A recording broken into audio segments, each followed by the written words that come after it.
출애굽기를 묵상하시면서 지금 조금 난감한 상황이다라고 느끼시는 분들도 계실 것 같아요. 25장 이후부터 출애굽기가 끝나는 지점까지 중간에 잠깐 등장하는 금송아지 사건을 제외하고는 대부분이 성막과 또 제사장에 대한 내용으로 가득 채워져 있는 것을 발견합니다. 성막을 어떻게 지어야 할 것인가, 또 제사장의 옷은 어떻게 만들어야 하나, 제사장의 위임식은 어떻게 준비하는가, 또 어떻게 치르는가 등의 내용이 쭉 등장을 하는데, 여러분들이 읽으면서 좀 지루하다라는 생각을 하실 수도 있을 것 같습니다. 아니, 성경 읽으면서 지루하다 하면은 좀 뭔지 몰라도 마음에 죄책감이 들기도 하고, 성경은 하나님의 말씀이니까 어디를 읽어도 순간순간 막 영감이 막 떠오르고 은혜가 넘치고 하면 좋겠는데, 그렇지 않다는 거에 대해서 제가 여러분 좀 위로와 격려의 말씀을 드리고 싶습니다. 저도 지루합니다. 근데 이게 사실 이상한 게 아닌 게, 성경 말씀은 여러 가지 다른 이제 문학 형태로 돼 있고요. 스토리를 읽을 때는 굉장히 흥미진진하고 또 스릴도 있고, 또 시편 같은 정말 간절한 기도를 읽을 때는 마음이 뭉클하고 움직이고, 하여튼 그렇잖아요. 근데 이런 곳에 오면 뭔지 몰라도 좀 이게 빡빡하고 드라이하고 빨리 이게 안 움직이고 이러니까 어렵다. 뭐 족보가 많이 나오는 부분도 그렇고요. 그래서 왜 이러한 내용이 이제 성경에 담겨 있을까? 이유는 다 있겠죠. 근데 저희가 사실은 좀 그것을 다 소화시키기에는 좀 역부족이다라는 걸 인정할 수밖에 없고, 이제 그 가운데 조금 힘들게 느껴지더라도 이상하게 생각은 안 했으면 좋겠다, 이 말씀을 드리고 싶어요. 여러분 집을 짓는다든지 아니면 좀 크게 레노베이션을 하실 때 보면 집에 도면을 그리지 않습니까? 근데 보통 설계사들이 그려주는 게 이제 두 개죠. 하나는 이제 집을 짓다 그러면 그 집이 실제로 어떻게 생겼을까 해서 이제 밖에서 그림을 이쁘게 그려줍니다. 요 모습대로 나올 겁니다. 그러면 그걸 보면 아, 집이 이렇게 생겼구나. 이런 집을 기대해야 되겠구나 보이는데, 그것만 갖고는 안 되죠. 그러니까 아주 디테일한 설계도가 그려지는데요. 설계도는 뭐 아시다시피 전문가가 아니면 그렇게 눈에 들어오지 않습니다. 그래서 그 설계도를 뭐 인조해하고 읽는 사람들은 별로 없고요. 설계사는 뭐 그렇겠지만, 저희가 우리 교회 이 건물 레노베이션 할 때도 정말 수십 장의 이 굉장히 큰 이 설계도들이 이제 왔는데, 어떤 부분은 좀 상식면에서 상식적으로 이해할 수 있는 부분도 있지만 대부분은 좀 이해가 안 되죠, 저로서는. 그렇지만 그게 불필요하다고 할 수 없죠. 필요한 거죠. 여러분 요새 그 프로그래머들 있지 않습니까? 이 소프트웨어 엔지니어들도 있고, 이제 이런 사람들이 컴퓨터 프로그램을 하는 걸 보면요, 이렇게 큰 스크린을 보통 쓰죠. 굉장히 많은 내용이 담기니까. 근데 제가 한번 이렇게 일하는 걸 봤는데요, 제 눈에는 한 글자도 안 들어와요.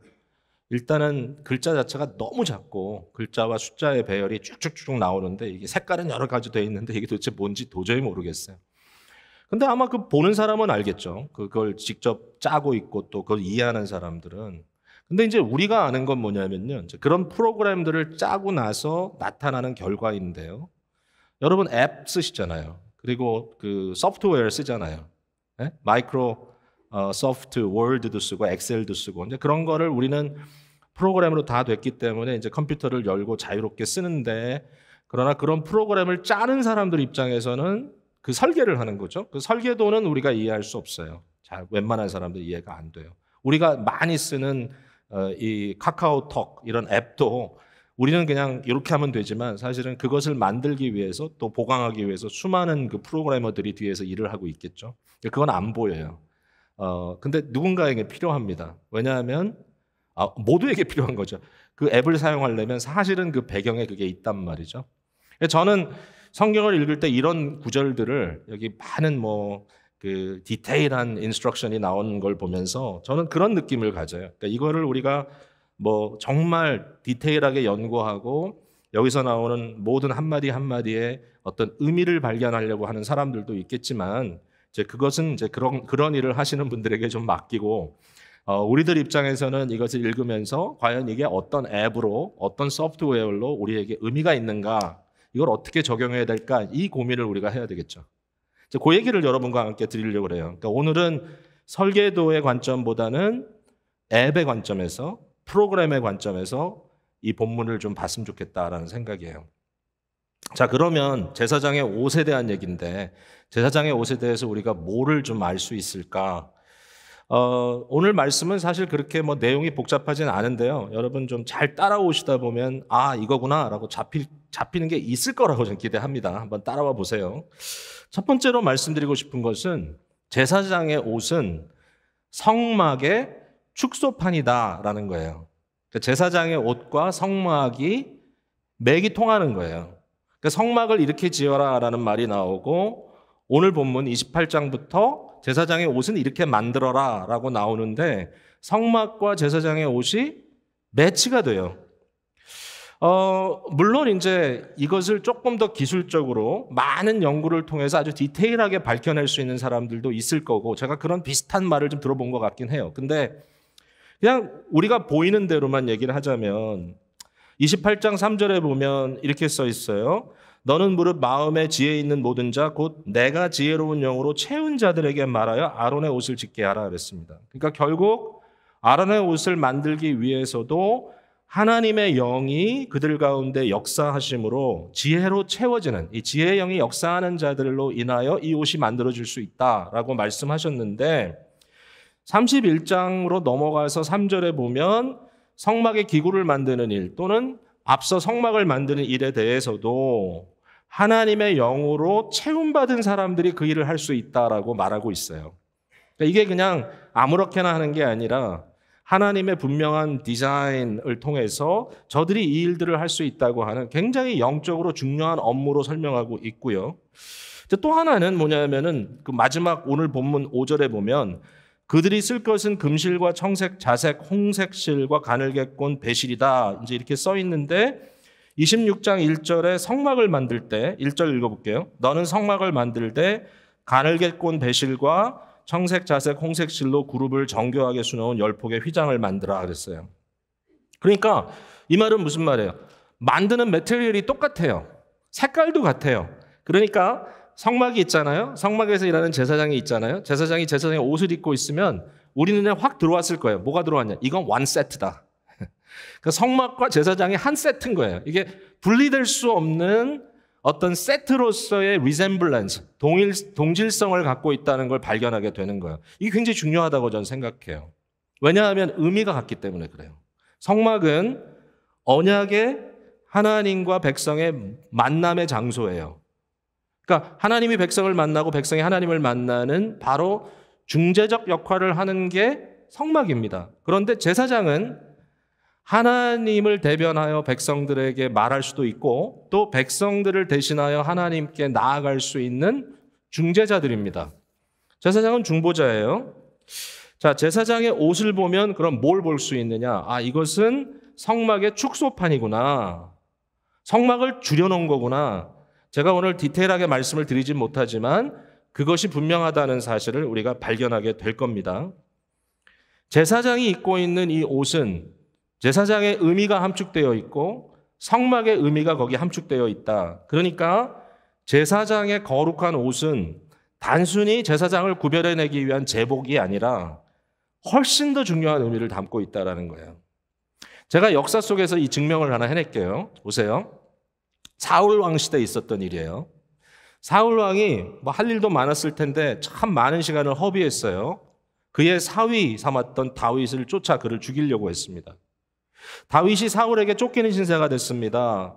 갈 데가 없습니다. 그래서 그가 고민하다가 제사장을 찾아갑니다. 노비라고 하는 곳에 제사장이 거기에 이 성막을 거기에 치고 있었습니다.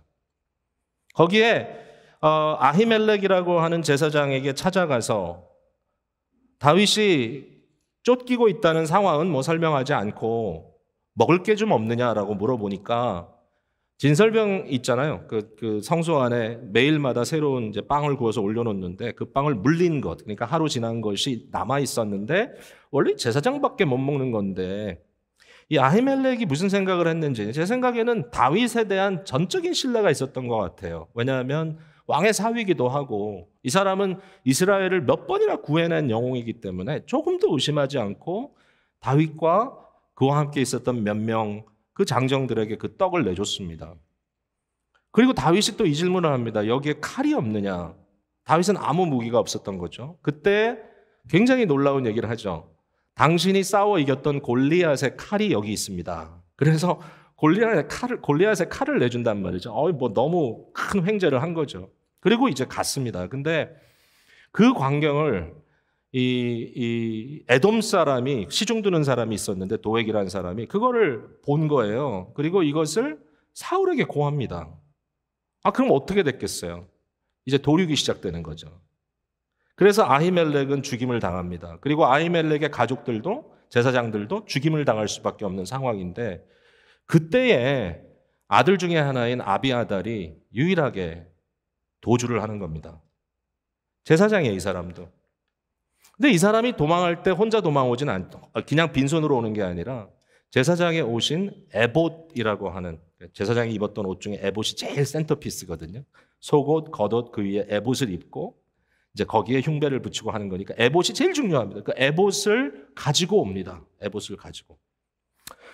다윗이 아비아달을 맞아들이죠. 왜냐하면은 미안하잖아요. 자기 때문에 아버지가 죽고 그 가족이 다 죽었으니까. 다윗이 너무 안타까운 마음으로 아비아달을 받아들이는데, 근데 이건 다윗에게는 너무나 위대한 역사의 한 장면이었습니다. 왜냐하면 사울과 같은 당시에 하나님의 영이 떠난 악한 자들이 장악하고 있는 성소는 더 이상 의미가 없죠. 그럼 어디가 성소가 되느냐? 여러분, 재밌는 건요, 사무엘상 23장에 가보면 다윗이 아비아달을 부르는데 에봇을 가져오라 이렇게 얘기합니다. 왜? 하나님을 구해야 되기 때문에. 하나님께 지혜를 구하고 하나님께 갈 길을 구해야 되는데 방법이 뭐냐 생각해 보니까 에봇을 가지고 오란 말을 합니다. 이런 말이 자주 등장할 겁니다. 계속해서. 에봇을 가지고 하나님께 간구합니다. 에봇은 다시 말씀드리지만 제사장의 옷이거든요. 이 옷을 가지고 간구했다. 언뜻 보면 마치 무슨 우상 같기도 하고, 이게 도리어 좀 잘못된 거 아니야 라고 생각할 수 있지만, 그러나 그 장면에서 하나님이 저들에게 아무런 부정적인 말씀을 하지 않으시고 에봇을 중간에 두고 하나님의 뜻을 구하는 다윗과 아비아달에게 하나님이 응답하신단 말이에요. 이거는 무슨 의미를 갖고 있냐면은, 사실은 성막이 있지만, 그러나 진정한 성막이 지금 어디냐라고 했을 때는 에봇이 있는 그곳이다. 하나님을 경외하고 하나님을 두려워하는 자들이 있는 그곳에 하나님의 성막이 일어나고 있는 것이지, 사실은 저쪽에 있는 성막은 지금은 별 의미가 없다라는 것이죠. 여러분, 그래서 에봇은 성막의 축소판이다라고 얘기할 수 있게, 이게 제사장의 옷이다라고 말할 수 있는 거죠. 여기서 우리는 굉장히 중요한 인사이트를 얻게 되는데요. 만약에 하나님께서 출애굽기에 처음으로 성막을 짓는 그 순간부터 이 생각을 하셨다면, 이제 중요한 것은 뭐냐면, 성막이라는 것은 하나의 픽스처로서 한 자리를 차지하고 있는 어떤 물체가 아니라 그것보다 훨씬 더 중요한 본질적인 의미는 사람에게 있다라는 것이죠. 제사장이라는 사람이 사실은 더 본질적이고 더 중요하다라는 얘기예요. 역동적입니다. 건물보다 더 중심에 있는 것은 만물의 영장인 사람이다. 여러분, 제가 좀 비약하는 것 같습니까? 한번 잘 들어보세요. 저는요, 하나님께서 아담과 하와를 지으셨을 때 아담과 하와가 어떻게 지어졌느냐 하면 바로 제사장으로 지음받았다고 생각합니다. 아담과 하와는요, 모든 만물의 예배, 하나님을 향한 예배를 이끌어내는 예배 인도자였고요. 또 모든 만물 앞에 하나님의 뜻을 전할 수 있는 하나님의 대리자였습니다. 아담과 하와는 제사장적 직분을 갖고 만들어진 것입니다. 저 하늘은 하나님의 영광을 나타내고 해와 달과 별이 하나님을 찬양한다는 말씀을 우리가 성경에서 시편에서 보죠. 저는 이게 사실이었다고 생각합니다. 처음 온 하늘을 펼쳐내시고 거기에 해와 달과 별들을 만드신 하나님, 그리고 인간을 창조하시사 그 중간에 두셨던 하나님의 그 역사 속에 인간은 무엇을 했을까? 하늘에 하나님을 향한 찬양과 해와 달과 별이 찬양하는 그 모습 속에 인간은 주눅드는 것이 아니라, 거기에서 그 앞에 두려워하는 것이 아니라 도리어 굉장히 당당하게 서서 하늘을 향하여, 해와 달과 별을 향하여 우리 찬양대 지휘자처럼 거기서 두 손을 벌려 지휘했을 것이다. 모든 자연 세계가 하나님을 찬양하는 그 찬양을 지휘하는 지휘자로서의 위치에 아담과 하와가 있었다. 그리고 저들은 찬양받으시기에 합당하신 하나님께 올려지는 모든 예배와 찬양을 인도하는 중재자였다라고 하는 것이죠. 이게 인간의 모습이고요. 그게 사실이라면 참된 예배의 회복은 인간성의 회복이다. 이게 구원이죠. 구원이라는 것은 그냥 비참한 자리에서 그냥 건져내 준 것이 구원이 아니라 우리로 하여금 참된 하나님의 의도에 의하여 만들어진 하나님의 형상을 담고 있는 인간으로서 이 영광과 아름다움을 회복하는 것. 그 가장 중심에 바로 창조주이신 하나님 그분만을 예배하는 것. 이거였다.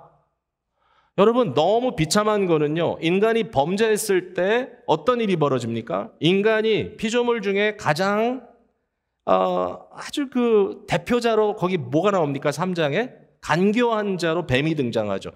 뱀 앞에 머리를 조아리고 뱀의 말을 청종합니다.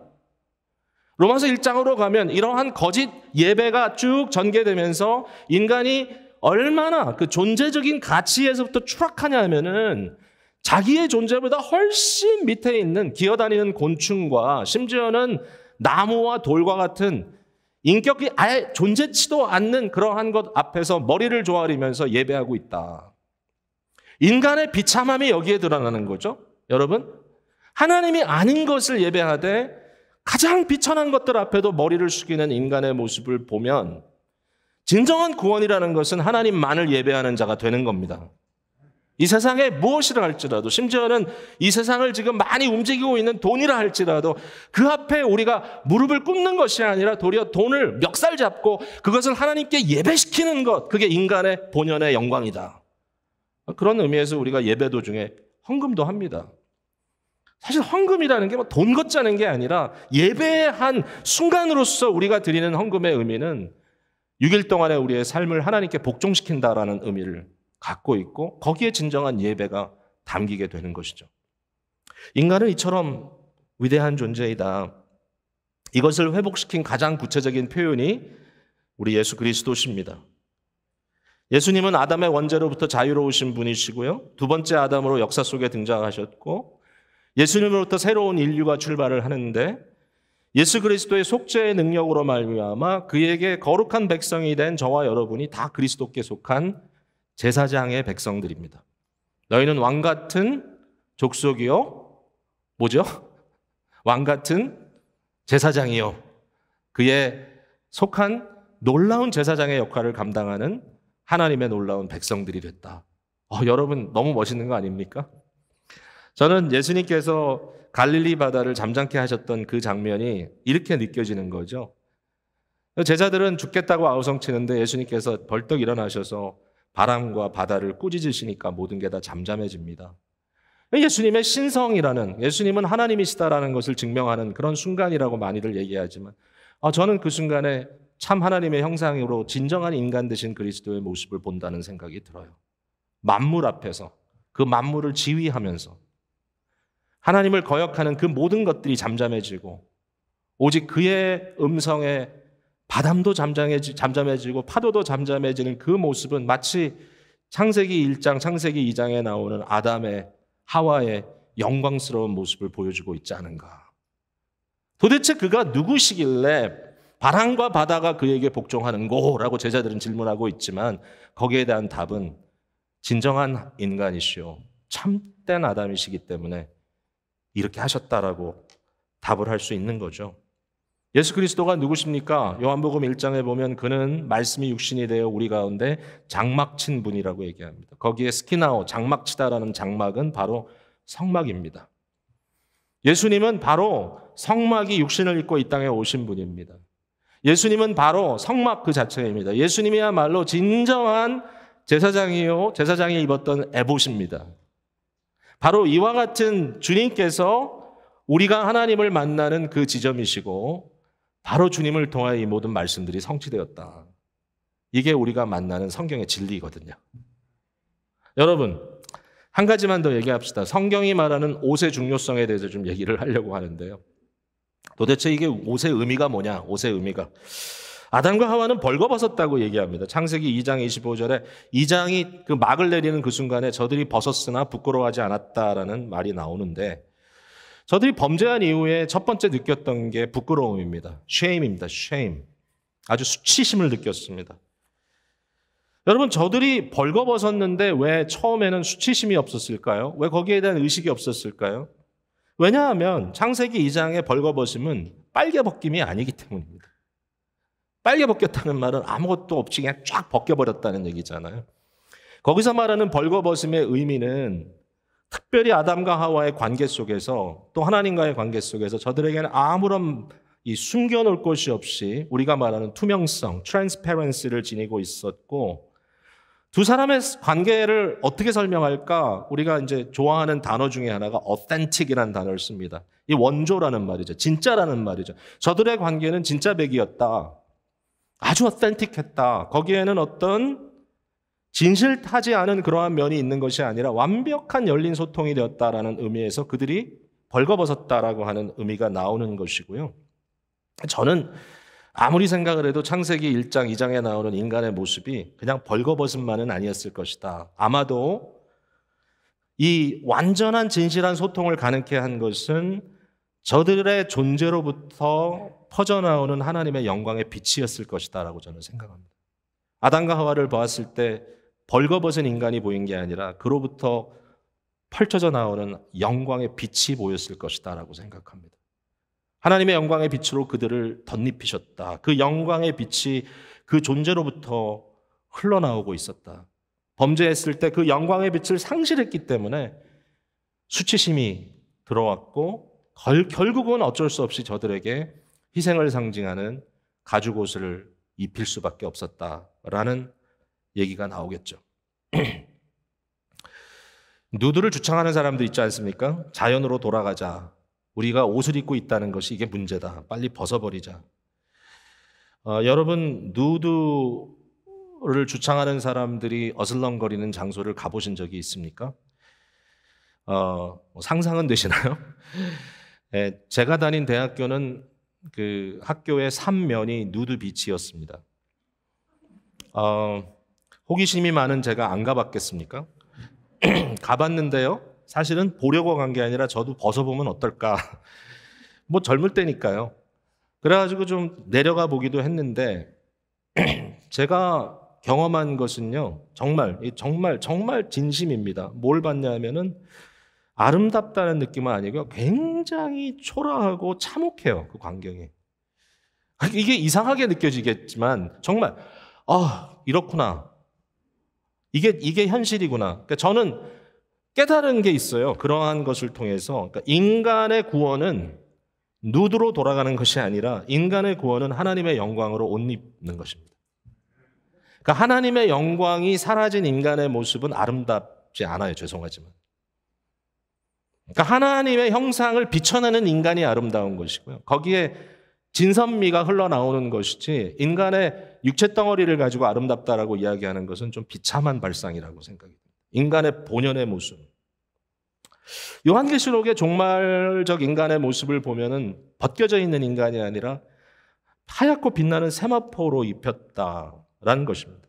세마포라는 말이 좀 특별하죠. 세마포라는 말이 요한계시록 이 19장에도 등장을 하는데 이 세마포라는 것은요 아주 가느다랗게 꼬은 배실로 만든 옷이다라고 하는 의미예요. 예. 이게 오늘 본문에 나오잖아요. 제사장을 위하여 가늘게 꼰 배실로 정교하게 짜라. 이게 앞서 26장에 성막에 나오잖아요. 가늘게 꼰 배실로 아름답게 정교하게 짜라. 여러분, 배실을 정교하게 짜면 이렇게 좋은 옷이 되는데요. 세마포가 되고요. 살에 딱 붙어도 너무 부드러워지는데요. 이것을 아주 두껍게 짜면요.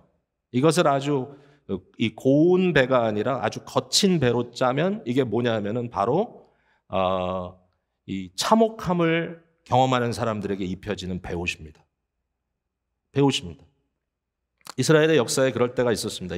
엘리사 시대에 사마리아가 아람에게 포위를 당해가지고 굉장히 오랜 기간 동안 백성들에게 아무것도 서플라이가 될 수 없어. 모든 사람이 굶주려 갔을 때 누구라고 써있진 않지만 이스라엘의 왕이 그것을 이제 시찰하러 내려왔다가 이 왕이 사람들의 이야기를 듣는데 정말 인간으로서는 감당할 수 없는 말을 듣습니다. 어린아이들을 먹었다라는 얘기죠. 이 얘기를 듣때 왕이 이렇게 자기 옷을 찢었다라고 나옵니다. 근데 거기 보면 옷을 찢었는데 그 생살 위에, 속에 살 위에 굵은 베옷을 입었더라 얘기가 나옵니다. 그럼 뭐냐면 이 베옷은 자기를 괴롭게 하는 베옷입니다. 그래서 이것을 가지고 애통하는 것입니다. 그러나 세마포는 그런 게 아닙니다. 세마포는 아주 곱게 가느다랗게 꼬은 배실을 가지고 만들어 놓은 마치 커튼처럼 우리 몸에 딱 이렇게 부드럽게 와닿는 참 좋은 옷인데 이 옷을 입었다. 근데 중요한 거는 이 옷이 그냥 진정한 의미에서 어떤 옷이라는 그런 의미보다 하나님의 거룩한 백성들에게 정결함으로, 깨끗함으로, 아름다움으로 입혔다. 존귀함으로 입혔다. 이제 이런 의미가 될 것이고 이 말의 의미가 그대로 제사장의 옷과 맥이 통한다는 것이죠. 여러분, 왜 종말에 우리가 그런 옷을 입게 되는지 아십니까? 그 이유는 뭐냐면 예수님께서 하신 일 때문에 그렇습니다. 예수님은 거꾸로 가셨습니다. 예수님이 벌거벗김을 당하셨다라는 말을 딱 생각하면 십자가 사건이 생각나죠. 예수님이 십자가에 달리셨을 때 높이 들리셨는데 그 군사들이 그의 옷을 다 벗기고 벌거벗긴 채로 예수님이 그 수치를 당하시면서 십자가에 달렸다. 근데 생각을 해보면 예수님의 벌거벗김은 거기서 시작된 게 아니고요. 그것은 그냥 하나의 과정 속에 이제 최악의 순간이라고 볼 수 있고, 사실은 빌립보서 2장에 보면 예수님의 벌거벗김은 하늘 영광을 비워내시는 순간부터 시작이 됩니다. 예수님의 옷이 하늘의 영광이라면 예수님은 그의 영광의 옷을 벗으시고 말 그대로 인간의 벌거벗음 수치대로 적신으로 이 세상에 오셔서 결국은 십자가에 달리시는 그 휴밀리에이션까지 내려가시는 그 이유가 뭘까요? 거꾸로 저와 여러분이 거기에서부터 영광으로 덧입게 하시기 위해서 그렇게 하신 겁니다. 이게 예수님의 대속입니다. 예수님의 은혜인 겁니다. 이게 복음입니다. 이런 얘기가 너무 많이 나와요. 계시록 19장의 어린 양의 혼인잔치, 또 19장 14절에 예수 그리스도를 따르는 그 군대를 이렇게 설명합니다. 희고 깨끗한 세마포 옷을 입고 백마를 타고 그를 따르더라. 얼마나 멋있습니까? 하나님의 영광의 옷을 막 휘날리면서 백마를 타고 그리스도를 따르는 그의 백성들의 모습 속에 우리는 너무나 귀한 은혜를 보게 됩니다. 계시록의 끝장면에는 이런 얘기가 나옵니다. 자기 두루마기를, 자기의 그 세마포를 빠는 자는 복이 있다. 빠는 자. 빤다는 게 무슨 말입니까? 그건 사실은 계시록 7장 14절에 하나님 앞에 보좌 앞에서 예배하는 자들을 설명하면서 그들의 옷을 어린 양의 피에 씻었다. 어린 양의 피에 씻긴 옷을 입고 정결한 자들이 되어 영광을 온 세상에 펼쳐내면서 하나님을 경배하고 찬양하는 그 예배자. 이게 바로 하나님께서 뜻하신 우리의 모습입니다. 성도 여러분, 우리의 눈에는 아직도 이런 영광스러운 옷이 잘 보이지 않을지 모릅니다. 그래서 결국은 찬양대도 가운을 입어야 되고 하나님의 영광이 비춰난다면 그런 거 필요 없겠죠. 그냥 있는 대로 하나님의 영광을 마음껏 자랑하며 기뻐하며 모일 수 있겠죠. 그런데 여기 중요한 게 있습니다. 복음이라는 것은, 굿뉴스라는 것은 우리가 눈에 보이지 않지만 믿음으로 그리스도 안에서 영광과 아름다움을 입었다는 사실을 믿는 겁니다. 저와 여러분은 그것을 입은 자들이에요. 그때 어떤 일이 벌어질까요? 수치심이 사라집니다. 우리의 아픔과 우리의 고통도 다 둘 수가 있습니다. 복음의 능력을 경험하지 못한 사람들은 좀 죄송한 표현이지만 고슴도치처럼 가시가 돋쳐 있어요. 가까이 갈 수가 없어요. 저들이 특별히 힘들고 어려울 때 그 옆에 서줄 수가 없어요. 부끄럽다고 자꾸 피합니다. 사람들에게 이런 거 나타내고 싶지 않다고 얘기합니다. 물론 나타내는 자체만을 이야기하려는 것은 아닙니다. 왜 그렇게 할 수 있는 마음의 여유가 도저히 없는 것일까? 왜 고통 속에 나 지금 이렇습니다라고 성도들과 함께 그 일을 같이 감당할 수 없는 것일까 하면 복음에 대한 이해가 조금 부족한 게 아닌가. 나는 부족하지만 예수 그리스도의 벌거벗김으로 인하여 나에게 하나님의 영광을 덧입혀 주신 복음의 기쁜 소식이 우리에게 복음으로 포만하게 하고 넉넉하게 하여 어려움과 고통의 시간을 당할 때에도 주님과 또 사랑하는 형제자매들과 함께 갈 수 있게 해주는 것이 아닐까. 그런 교회가 되기를 바랍니다. 여러분의 가정 안에 부부 사이에도 이 복음의 능력이 역사하기를 바라고요. 여러분 직장에서도 일하는 사람들과 이 복음의 넉넉함이 있기를 바라고요. 교회 안에서도 성도들 사이에서도 이러한 복음의 넉넉함이 우리를 기쁘고 행복하게 만드는 어떤 역경 속에서도 평강과 감사함으로 주께 나아갈 수 있는 사람들로 만드는 그런 놀라운 복음의 능력의 역사가 있기를 주님의 이름으로 축복을 드립니다.